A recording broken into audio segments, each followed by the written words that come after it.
दिव्य वचन जीवन वचन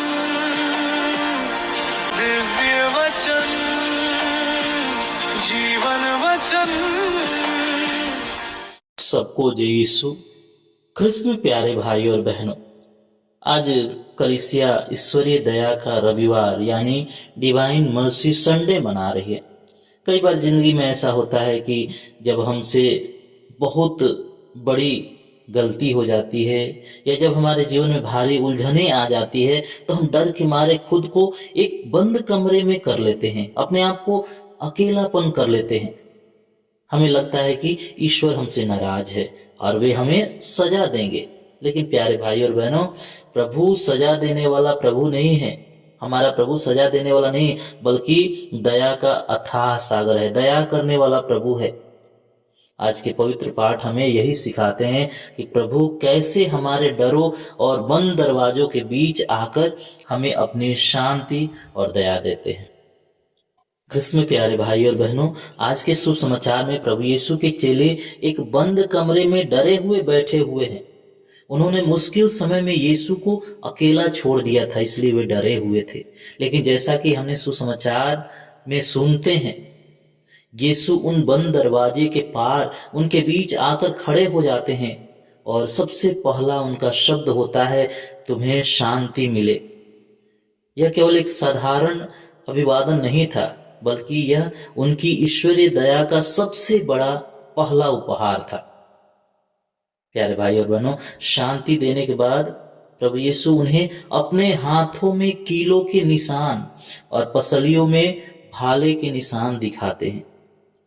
वे निशान यह साबित करते हैं कि जिस प्रभु ने हमारे लिए क्रूस पर इतनी पीड़ा सही, वो हमें कभी ठुकरा नहीं सकता है। इसके बाद यीशु अपनी ईश्वरीय दया का सबसे बड़ा काम करते हैं। वे उन पर अपनी सांस फूंकते हैं और कहते हैं, पवित्र आत्मा को ग्रहण करो, और कहते हैं, तुम जिनके पाप क्षमा करोगे वे अपने पापों से मुक्त हो जाएंगे।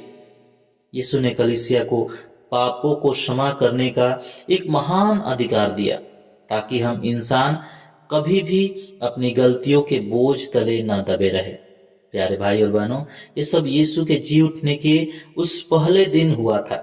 लेकिन सुसमाचार हमें बताता है कि जब यीशु ने बंद कमरे में शांति और दया बांटी, तब वहां थॉमस उनके साथ मौजूद नहीं था। जब बाकी चेलों ने थॉमस को यीशु के दर्शन की गवाही दी तो उसने विश्वास करने से इनकार कर दिया।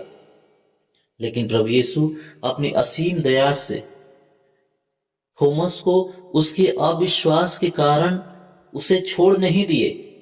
ठीक 8 दिन बाद यानी पास्का के दूसरे रविवार को यीशु फिर उस बंद कमरे में आते हैं और थॉमस से कहते हैं, अपनी अंगुली यहाँ रखो, देखो यह मेरे हाथ हैं, अपना हाथ बढ़ाकर मेरी बगल में डालो और अविश्वासी नहीं बल्कि विश्वासी बनो।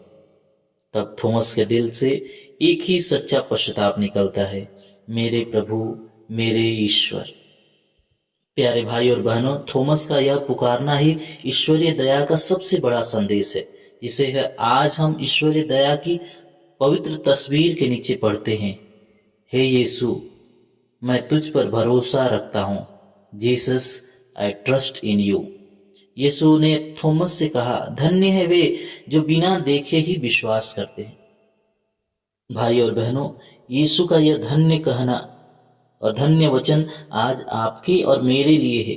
आज के दूसरे पाठ में संत पेतरुस इसी बात को दोहराते हुए कहते हैं, तुमने उसे नहीं देखा फिर भी तुम उससे प्यार करते हो।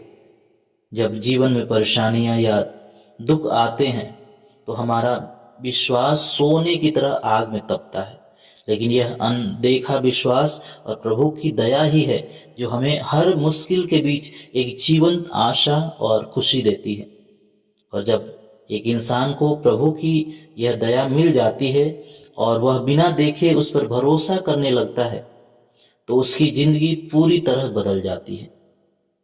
लेकिन हमारे मन में यह सवाल उठता होगा, यह बदलाव कैसे होता है? इसका बहुत ही सुंदर दृश्य आज के पहले पाठ में हमें दिखाया गया है। जिन चेलों ने बंद कमरे में पवित्र आत्मा और प्रभु की दया पाई थी, वे अब एक नया परिवार बन गए थे। वे हर दिन एक साथ प्रार्थना करते थे, रोटी तोड़ते हुए प्रभु भोज में सम्मिलित होते, यानी पवित्र यूखरिस्त में भाग लेते और अपनी संपत्ति जरूरतमंदों में बांट देते थे। उनके बीच कोई भी गरीब या भूखा नहीं था। प्रभु की दया ने उनके दिलों से सारा डर और स्वार्थ निकाल दिया था और उन्हें एक दूसरे से प्यार करने वाला समुदाय बना दिया था। प्यारे भाई और बहनों, आज ईश्वरी दया के इस महान पर्व पर यीशु हमसे भी यही चाहते हैं कि हम अपने डरों से बाहर आए, उनके घाव में अपनी सच्ची शांति पाए और अपनी कमजोरियों को उनकी दया पर छोड़ दें।